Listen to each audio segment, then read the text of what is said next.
All right, what up, YouTube? It's your boy Vesty Vest. I'm back at it again, and today I'm here with Trifina, aka Miss Princeton herself. We're gonna be talking about. Okay, let me be serious. We're gonna be talking about a great deal of stuff. You know, her life. You know, going to college, work, all that stuff. So, without much ado, let's get started. So, Trifi. Okay. First question, were you born here? I was. Yep. I knew because there's a vast difference between people who were born here and people who were brought here. The way they say they're ours, there's a difference. I'm not sure if you've noticed that. Those of us who were not born here, we know. Oh, we know this. Okay. So did you, what elementary school did you go to? I went to Avalon Elementary. Is that a public school or a private school? That's a public school. Oh, that's a public school, this whole time I had this notion that, you've been bred through to the private school system, your whole life. No. I started going to private school 6th grade. 6th grade, so okay. I did elementary school, like Columbus Public, and then... Columbus Public? Yeah, that's what it was called then. Oh. Well, it was called like Columbus Public and then became Columbus City. Okay. But yeah. I know Adrian always talks about this school he went to, I think. Monroe. Or Devonshire. Oh, did he go to Devonshire too? He went to Devonshire for elementary and then Monroe for middle. Okay. He always talks about Monroe, man. He talks about how that's where he got his street creds. Yeah, so, that's probably true, honestly. Well, do you feel as though that you also got your street creds? One public school that you went to? No, I was just too young. And at the same time, like, Avalon was, like, in a neighborhood very similar to Wallcrest. Right. So, I don't think. I see. I don't think I would have. And then from Avalon, so Avalon was what, elementary school? Yeah. Okay, and then what was your middle school? Tree of Life Christian School, all the way up until senior year. Fantastic. Okay. So comparing Tree of Life, which is a private school, to Avalon, right? Right. Were there any differences that you noticed? Definitely. I grew up going to school with a lot of other Black kids or a lot of other like kids of color. Okay. And by the time I got to Tree, that was very different. Like, Tree of Life was a very diverse school, like private school in comparison to the other private schools in Columbus. Okay. Like, you take like Worthington Christian, not very diverse. Okay. Some other Christian schools, but like Tree of Life, I would say like they had a high diversity rate, but it was still very different coming from Avalon. Okay. Yeah. Did you play any sports at Tree of Life? I did. I played softball. Softball. Okay. I mean, for how long? I started in 7th grade and then all the way up until senior year. Okay. Any accomplishments we should know about? I think in like 8th grade I got like MVP or something, but like nothing too crazy by high school. By high school it was like more of a hobby. Okay. And not like I didn't really pursue athletics. Okay. Yeah. So what about the academics? Comparing the academics of Tree of Life against that of Columbus Public School, or that one public school experience that you actually had? That one is tough, but I will say that because Tree was such a small school, I actually may have had more opportunities like academically at, let's say, like an alternative school. Okay. Even though it's like public, like, because Tree of Life only offered like 4 AP classes. 4 AP classes? 4 AP classes. Are you serious? That's all we had, and I took all of them because like there were only 4. What were they? Okay, there was AP Lang. Okay. So AP English Language and Composition. Okay. That was junior year. AP US Government and AP US Government. Okay. And then there was, I'm blanking. Any math? Yes, there was AP Calculus. History? AB. No history. Huh. And then there was AP English Literature. Oh, wow. So no AP Chemistry, AP Physics, none of that? So AP Physics, this is how that worked. You could take honors physics. Yeah. And and then you could take the AP test at the end of the year. Oh. But the class wasn't tailored for the AP test. For the AP exam. Okay. I see. See. In that case, like a lot of students weren't taking the exam because the class that they took wasn't built to prepare them for the exam. I see. Yeah. I see. Well, I mean, a lot of kids have tutored, from private schools tend to have AP Comp Sci, Computer Science, AP Physics. None of that. AP Chemistry. Didn't have that. Oh my goodness. So then how the heck were you so good at Okay. You did mention that, 2 APs relating to AP Lit and AP Lang, yeah. Okay. All right. That makes sense then. But I should still ask you, how did you become so good at reading? Because when we did the ACT testing, the practice testing, one thing I noticed was how good you were with the reading section and the English section. So could you give us a bit of a background about maybe your experiences? Maybe your mom might have forced you to read a number of books. I was just gonna get into that. My mom never forced me to do anything, I would say. But we growing up, going to the library consistently was a big thing, just for my brothers and I, because if you'll know, Uncle Che, he was big on the library. Yes. So what did we do? We went to the library. During summer, I would do the summer reading program. Okay. In middle school, I volunteered to help run the summer reading program. So reading has always been a big part of just my growing up. Okay. And so I just grew to love it. I loved going to the library so much as a kid. It's I feel like such a nerd saying that, but it's just what I like to do. So I think that played a strong part when it came time for standardized testing. I see. Yeah. Well, I mean, I think, these days it's actually cool to be a nerd, huh? You got nerds coming up with Facebook and Google and ChatGPT. Yeah, it's definitely not a derogatory kind of thing, but it's just when you say it out loud, you're dang, was I a weird kid? Maybe I was. But... Hey, I mean, with that score... So yeah, the other thing that I actually wanted to ask you was, I think I heard somewhere that you won some sort of writing contest. Was it a poetry something, relating to writing? Yeah. So again, bringing up the library. Okay. So I want to say 8th grade summer, about to start high school. Yeah, around then, I was volunteering at Columbus Metropolitan Library at the North Side branch. Okay. So that's in the Short North area. Sweet. It's not very close to here, but it's in Columbus. So I was volunteering there, and they said that they have this big book contest, and they were just encouraging all of the we were called volunteens. That's what we were called. Okay. They encourage all of us to enter the contest, and I was like, well, I guess I can't lose anything by entering. So I wrote a poem specifically for that contest, but it was also just very reflective of who I was at that time. Yeah. And just dealing with being a Black girl in middle school. That's just a hard thing. Maybe viewer, what do you mean really? I mean, it's hard being Black, period, but I mean, that's maybe because you're speaking from the perspective of a Black girl going to a private school. Yeah. But I mean, if you were in public school, I mean, everybody around you would have been Black, so I don't see how that would have been a struggle.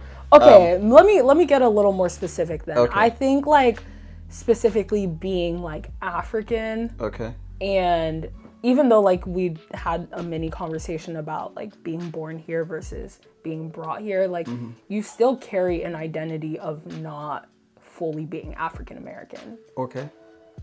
I'm saying as in being generationally African American, your whole lineage has somewhat been a part of America, whereas my mom brought me here. Right. She had me here, but she brought me So here. essentially what you're saying is you see yourself more as an African than as an African American. Precisely. Okay. Precisely. And I think that was very true growing up, because the other Black people I was around were not African. Okay. And so there were just things growing up that I couldn't relate to. We have rice and stew every night. Things like that. You come to school smelling a little funnier. Yes. And all of those things, you just kind of have to, you don't know how to fully be proud of that yet. I see. At least for me. For me, I wasn't fully accepting of that part of my identity. So all of that was kind of entailed in the poem a little bit. Oh, wow. A little bit. Traces of that. If I read it now, maybe you would notice different themes, but that's kind of what was going on, is what I'm trying to say. I see. So I write the poem, I allow it to be entered into the contest, and like it was, I guess it won outside of our branch, like out of everyone who submitted it to the Northside branch, mine was the one that was chosen. Okay. So it was essentially published in the Columbus Big Book. Okay. Like, and it's like voices. So. I see. So is a big book, is it some kind of book that keeps track of poetry? I mean, what is it? So it was, I would say it's more like a literary magazine. So like you could submit like poems, prose, any art that you had. And this was all like submissions from different library branches. Okay. Yeah. So in that sense, then, do you get a free copy for getting your work? Yeah. Published so this happened in 2020 when the book was published, and I have a copy of it at home. Wow. Yeah, I mean that's something I might want to take a look at some point. Yeah. All right. I mean, another question is, how involved were your parents in your schooling? As involved as they could be. Like, what do you mean by that? Well, the kind of work that my parents do. Yeah. So they own an African market, so that takes. And like they both work there. Yeah. So that takes up like a lot of their time. Okay. So when I say as involved as they could be, like my mom, any parent teacher conference that she could make, she would make. Okay. And like when it came around to like softball season, even though she couldn't be at all of the games, my dad would come. Okay. And like she would cover the store. So like maybe collectively they weren't always present, but one of them always was. Okay. And then the big question. So you got two older brothers. Yes. You got what? Leonard and Adrian. Yeah. Two totally different personalities. Yeah. I feel like you can throw Adrian in a pack of wolves and he'll probably punk those wolves. And Leonard is like the smoothest dude I've ever seen. He can raise up a freaking honey badger. That's so funny. I would. Yeah, I would just agree to keep it simple. Yeah. So, what's your relationship with your brothers? Ooh, that's a good question. Okay, our relationship, I would say, has evolved. Okay. Like right now, I would say that we are super tight. I just left Chicago like not last weekend, but 2 weekends ago. Okay. I was up there and I saw both of them. It was a great time. But I would say growing up, I felt very distant from Leo because he's 10 years older than me. Okay. So I always make a joke that like Leo has been grown my whole life. Because like I was 8 and he was 18 going off to college. Okay. And immediately after college, he moved to Chicago because he had a job offer and like just was away from home. So I feel like growing up, let's say like ages 8 up until like 15, 16, Adrian was like, he was like my dog. Like he was living at home. Yeah. Like COVID happened, so we were really at home together for a long time. Yeah. After school, he was at home for a little bit. He's just all over the place. Like Adrian is a traveler. So, but through all of that, a lot of his time was always spent back at home. So I feel like our relationship was very close. Okay. And Leo's and I was a little more distant. But as of late, I want to say in the past like 3-4 years, we've been a lot closer, like a lot better at communicating and like seeing each other. Okay, I see. So I mean, like, how do you often talk to him on the phone these days, since you guys are not in the same city? Yeah, text. Call. And then you've traveled to Ghana. I'm not sure how many times that's happened.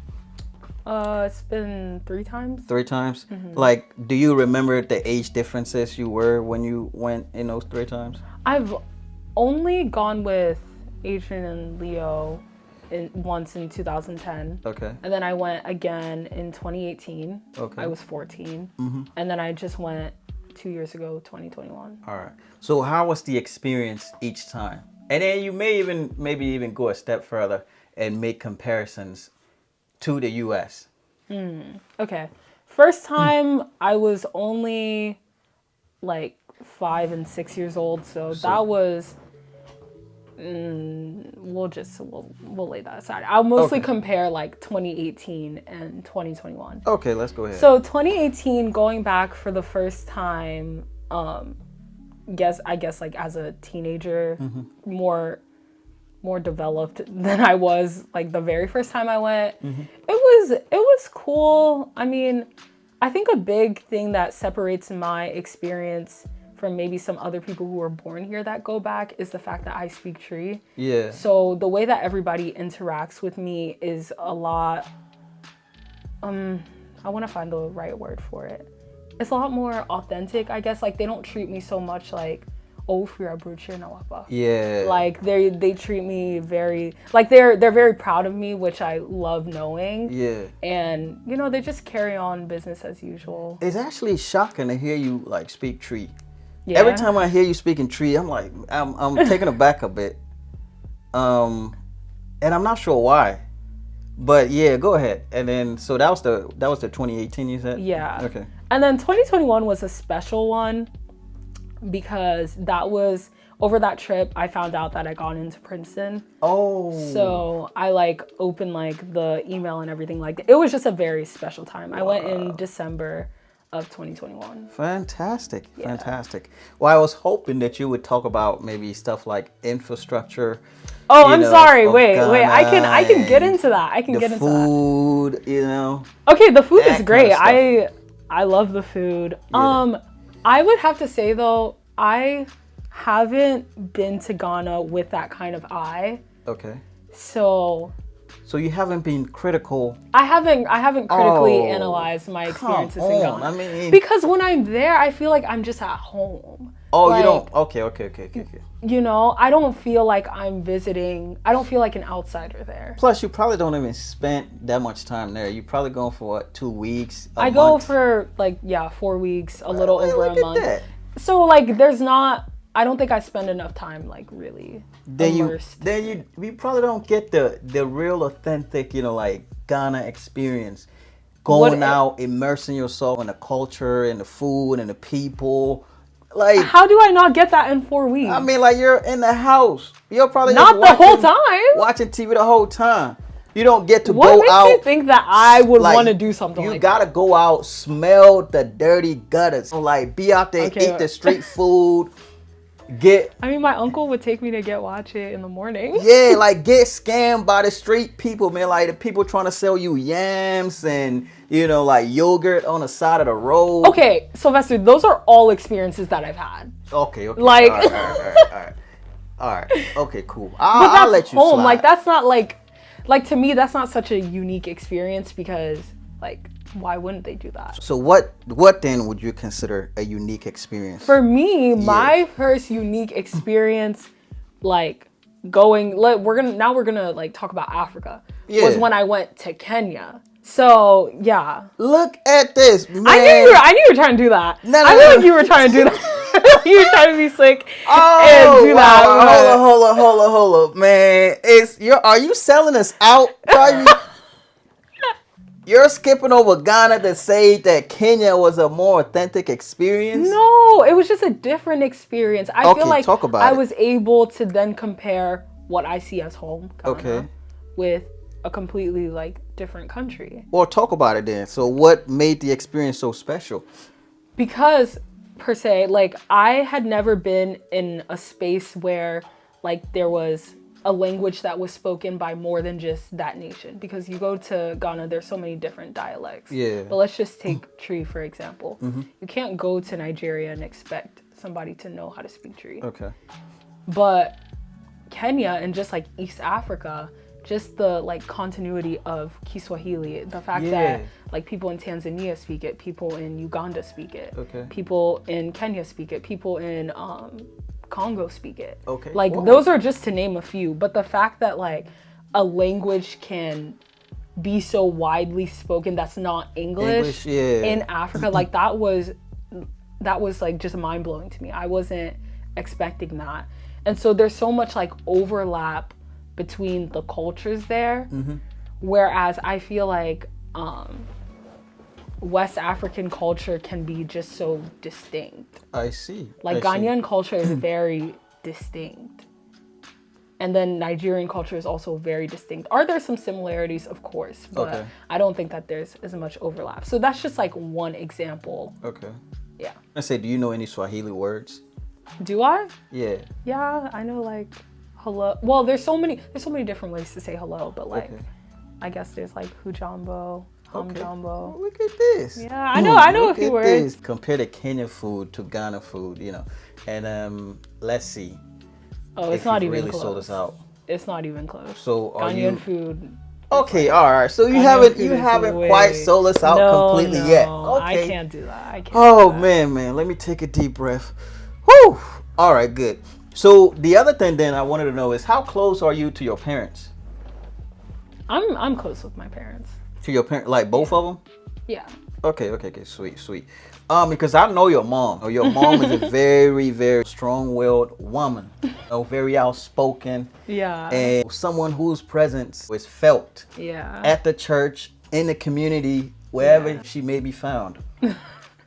So one of the things that I've actually heard your mom talk about the various times that I've been at your house is that she does not want to see her children dating or eventually maybe even marrying outside the Ghanaian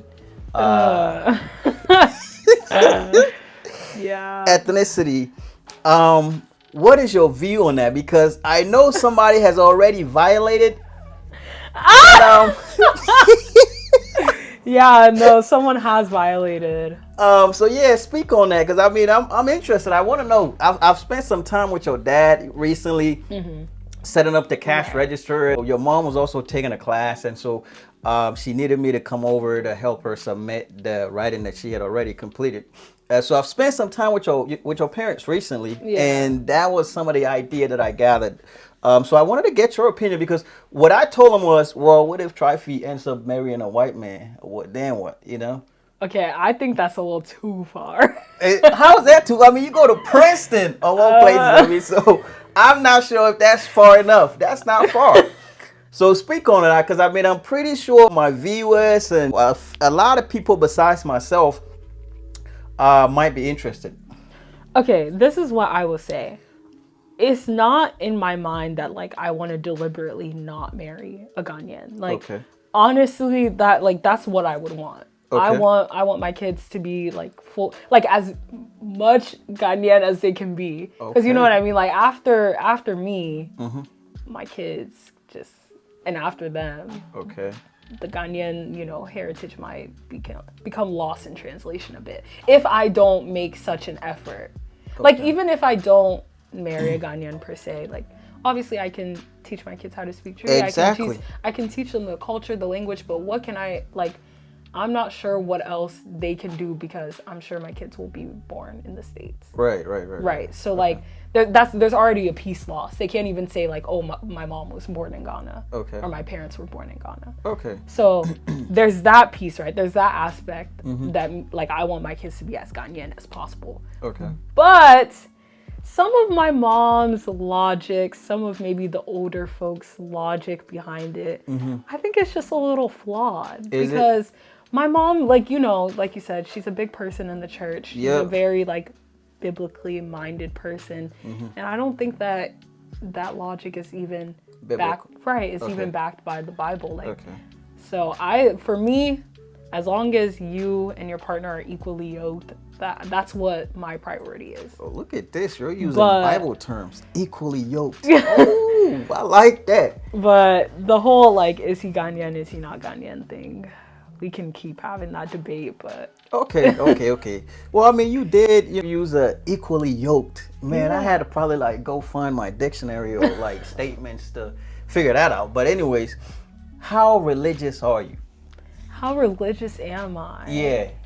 Like, are you the type of person who would randomly pick up a Bible and read? And if so, how frequently would you say you do that? I don't know about randomly, but I try to make an effort to spend time with God. Okay. You always make fun of me and you're like, you're just the busiest person ever. Yep. Like, and sometimes I lack. Like, I'm just lacking sometimes, but I would say that my relationship with God is a priority for me. Okay. Sweet. That's very interesting. And I like to hear that too. Now let's move on to your college experience.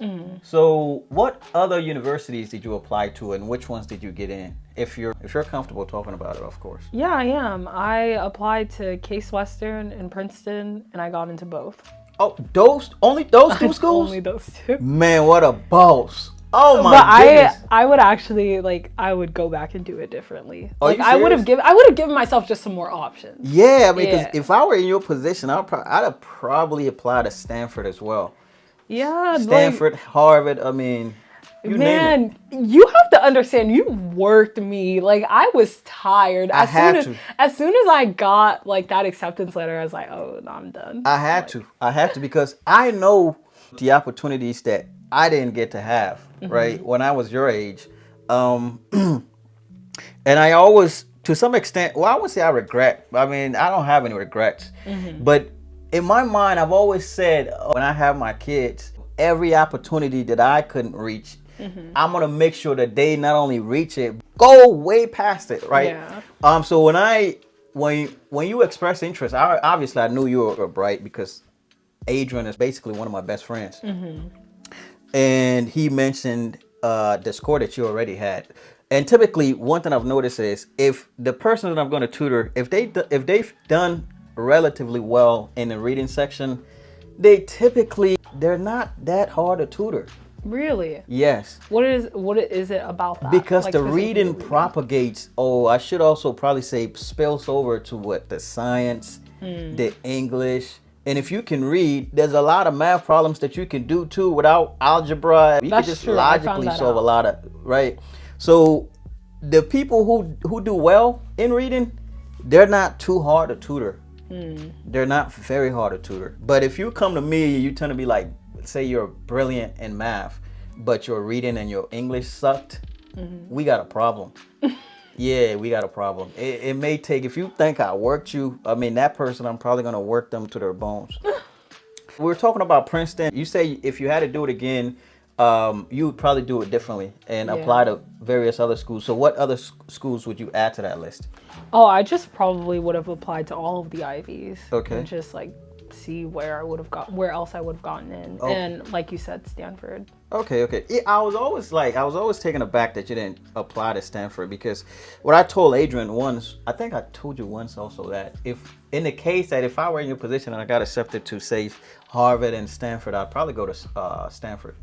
Really? What about that school? So because I mean, Stanford is like the metropolis of technology. Well, yeah, but I'm not interested in... Okay, no, let me not say I'm not interested in tech. But that, especially fresh as a senior outside of high school, I was not thinking like that. You wasn't? Yeah. So have your interest shifted from that to now? I guess I'm looking more for intersectionalities between tech and what I'm interested in. Because I feel like tech really is a much bigger field than I imagined. Yes. So I'm just not ruling it out. Okay. Yeah. I mean, and the more the world develops, you're beginning to see that tech is literally ubiquitous. Yeah. You know, right. It's everywhere. So you can't escape it. Might as well adapt it. Right. Okay. What are you studying, by the way? So I'm going to declare anthropology. Okay. Next school year. Okay. Yeah. Interesting. So does Princeton run on quarterly base or semester base systems? Semester. So any ultimate goals that you have from university? Because one thing I've heard is that, I mean, the people who go to Stanford, or the people who go, Stanford is not even considered an Ivy, but I mean, prestige, its prestige is up there with the Ivies, but it's not technically an Ivy League school. But the people who go to Ivy League schools and the people who get into, schools like Case Western and say Miami University and all the other schools, the difference, at least that one noticeable difference, is not academic. It's more so that the network that you manage to establish while you're at those institutions. Right. So what are your goals, for going to Princeton? So I guess my goals for being there is just to utilize all the resources that I can while I'm there. the Kenya trip, for instance, was completely paid for. Okay. So, like, and there are so many opportunities like that through the school that I'm not sure that I could, like, find on my own. So that is just to, like, milk all of those things, like study abroad if I can do it, on their dime, do it, like internships, things like that. I'm really making it a point to, like, what is the word that I'm looking for? Like blank resources, like. Okay, like okay. I see. Like you're trying to be like a sponge. Yeah, like to soak up all the Right. All right. That makes sense. Sense. And then let's also move on. So we've talked about university. You got into Princeton, obviously, and Mike. I mean, if I could only see your parents' face when you got in, because I know how highly Africans, like. I mean, at this point, it's almost as it's almost as much as the Asians, right? Yeah. Everybody wants to go to an Ivy League school. And I was telling you that one time that, man, if I had gone into an Ivy League school and I came back, I'd have probably go up to the pulpit that the preacher was speaking, push them to the side, put them on notice, that, hey, man, I just came back from Princeton, man. I'm bringing you guys, I'm extending greetings, from professors from Princeton. If you guys need anything, man, come to me. I got the hookup. Something like that, right? But you come back, you're like modest. You're not even rocking your Princeton gear, man. Like, I literally have a Princeton logo on my car. Get like a Princeton chain or something. Right. Let everybody know, that's the girl from Princeton. Yeah. Or maybe even change my last name to Miss Princeton or something. Yeah. But here you are, man, like you just like living a regular life, and then you just mentioned to me that you got a regular ass job. I do have a regular job. I can't believe this. This is my thing about like going to Princeton and coming back to Columbus and things like that. Okay. Obviously it's just not in my nature to even like be boast. like that. Yeah, sure. Let's say that. But another God thing... must have known. He must have known because, ooh, man. Okay. Another thing is, though, I feel like playing up the Ivies as, like, a dream or, like, just this thing that you have to work so hard for, which you do. Yeah. Which you, like, I'm not underplaying, like, the amount of hard work that goes into it, but I think it just distances younger children from it. Like, it makes it seem like it's not as attainable. Because for me, right, the only person that I knew growing up that went to an Ivy was Becky. Yeah. And she also lives in this neighborhood. So maybe it's a Walcrest thing. I don't know. Yep. But that's because you guys have a genius like living in your midst this whole time. I mean, am I the only one that's not surprised here? No. Okay, it's very commendable and it's very good, but I think it just makes us blind to like all the other things that like young kids are doing that are also very like worthy and like very good. Like, and they're going to OSU and that's fine. Yeah. And they're excelling at OSU, like, they're going there, they're graduating debt-free, things like that. Yeah. And I feel like it's being overlooked because we're like, hey, look at this person that goes to Yale. Look at this person that's going to Princeton. I see. Do you know what I... So I see what you're saying. That's a bit of like... superficial. Right. Yeah, I see. Because like, it's like you go and you have the name, but there are kids that going to University of Cincinnati doing amazing. No, I mean, that's true. Right. That's true. And because we're like, oh, like... I'm gonna call Cincinnati, like... Yeah. And what about it? I know. So, that's just my view on it. I like that. And I think, like, it's only right that we get someone from Princeton to school us on these superficial views. Because otherwise, I mean, imagine this. If some person from Columbus State comes to tell us, going to Harvard is superficial, going to Princeton, who would take that person seriously? Right. True. I'm like, true. Why don't you get in there first and come preach to us? That's right? True. So it only makes sense that you would come and talk to us about these sort of topics. But anyways, we'll try to wrap this up. So you work. Like, maybe talk about your work experience also. Like, how is this your first job, or is this like what? No. Talk about your job experience too. I've always worked pretty like regular jobs. My very first job was at Chick-fil-A. Hold on. Let me stop you there, man. Like, I always thought that you were like, I'm not gonna say the word. I was about to say that you were spoiled because, like, your parents. I feel like your parents are balling. No. First point, no. But two, Chick-fil-A was a low point in life. I had no business working there. Like, I didn't get paid enough to stay for as long as I did. But hey, I did. It shaped me into who I am now. Okay. Maybe one day when I'm a millionaire, I can go back to that Chick-fil-A and be like, look at me now. Yeah, you probably won't be the first in your family to do it. True. Somebody's knocking at the door that I know, somebody's really knocking at the door. And, he'll probably get there soon because his mentor got there. So he'll get there. I hope so. But yeah, man, I'm gonna pray for you. And Thank if you need any tip, how to get there faster, you let me know. I have some questions for you, actually. Well, look at this. Because I saw a video talking about how I made my first $1 million or so. My God. Yeah. You saw that video?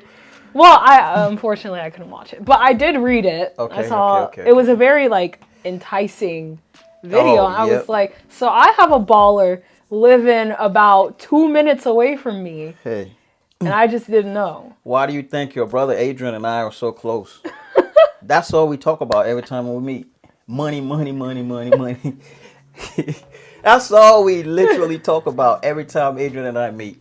But yeah, I mean, we did it. So, but Adrian and I have been at this for like since 2016. Yeah. We've been at it for a minute, So, and then, we will get close and oh man. So is this crypto stuff, is it fake? Is it real? Should I buy into it? Some of it is real. Well, some of it is real. Some of it is fake. If you don't know what you're doing, you'll probably get scammed. Yeah, because there are some people also on YouTube talking about how they got caught up. Yes, you can lose a lot of money. In fact, I've lost a lot of money. But I've been in there long enough to know not to panic, right? It's kind of like a sine wave. It goes up, come back down, goes up, come back down, right? So you just kind of know where you're at and how to sort of act, right? You can't react. You have to be able to act.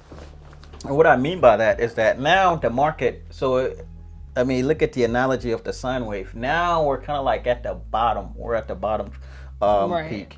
So what people will do now is that if they invested when the market was really high, now they'll probably find themselves in situations where they need money, right? And if you need money, you don't have cash stashed somewhere, you have to sell the crypto that is like drastically pressed to the negative extreme now, right? So if you sell it now, imagine that you're gonna have a negative experience about crypto, maybe who knows how long, right? Maybe indefinitely. But for someone like us, Adrian, myself, crypto is not the only thing I'm sure Adrian does, right? He probably have like his Microsoft, God knows, stocks, whatever. He got cash on the side. So we know how to plan, right? So success is not like, it's not random. It's planned. That's a word. Yep, it's planned.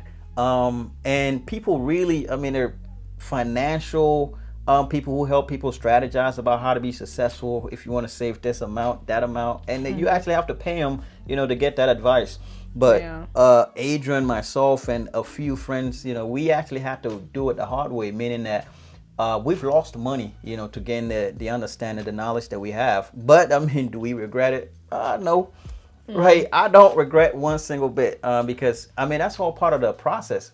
I think people typically look at successful people and they only look at the destination, but not the journey, right? But if you really think about it, the journey is really what counts. It's the journey that you get to learn, that you get to not only learn about the experience, but yourself. I think life itself is a journey of self-discovery. But in addition to that, obviously self-discovery, and then, knowing God as well. Knowing God will probably be the first one, and then self-discovery. But I think in knowing God, we also get to know ourselves. We are a reflection of God, right? True. Not the other way around. That's good to hear. Yep. So we'll wrap this up. I think the last question that I'll probably have for you is, any overall, right, from elementary school, middle school, high school, college, and working, and your family and everything. Like, what is one thing that you find?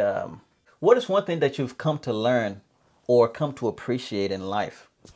Or even it could even be like a takeaway message for our viewers, right? I mean, there are people who are going to be watching this and say, "Oh, Trify at Princeton," right? There, your contribution, your opinions actually now counts because you have the pedigree, the gravitas, or I think Harvard also said the veritas. So Harvard is truth, and now we're saying there's actually gravity in what you have to say, right? So say something for us in terms of takeaways, what you've learned in life.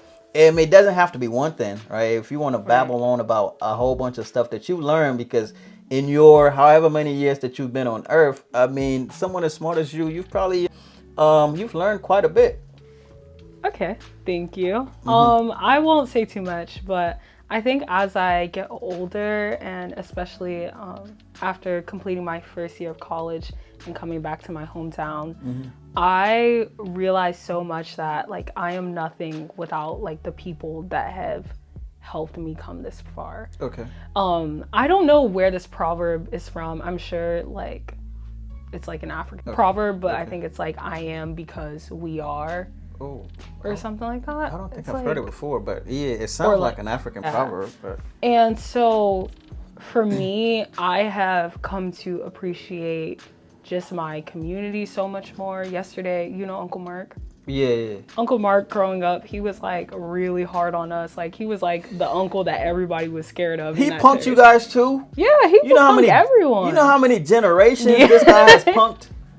Exactly. He didn't do it too much like with me, but Adrian, you best believe, or like other boys who were my age, like he would set them straight. Oh wow. And so Uncle Mark, he's a little older now, so he's mellowed out. Yeah. You know how it gets. But he's still a hater though.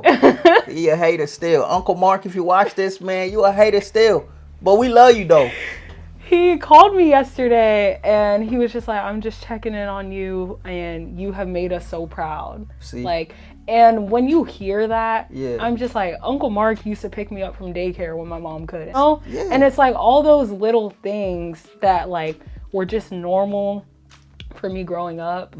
Like just being able to go to Auntie Joyce's house if I got locked out of mine. Becky used to babysit me. She was the first person I knew that went to an Ivy. All of those things, like you pile them all up together and they make up who I am today, where I'm at today. And I have so many people to thank.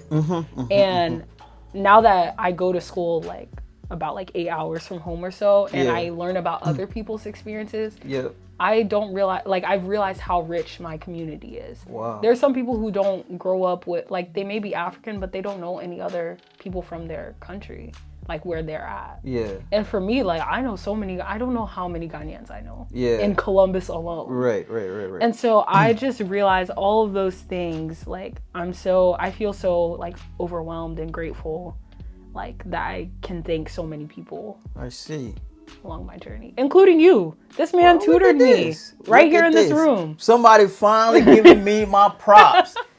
Now I knew she was Princeton. I knew she was from Princeton, man, because they remember to give their props. But I like what you're saying, that it takes essentially it takes a village. You know? Right. Oh, that's nice. That's nice. But hey, YouTube, that's a wrap.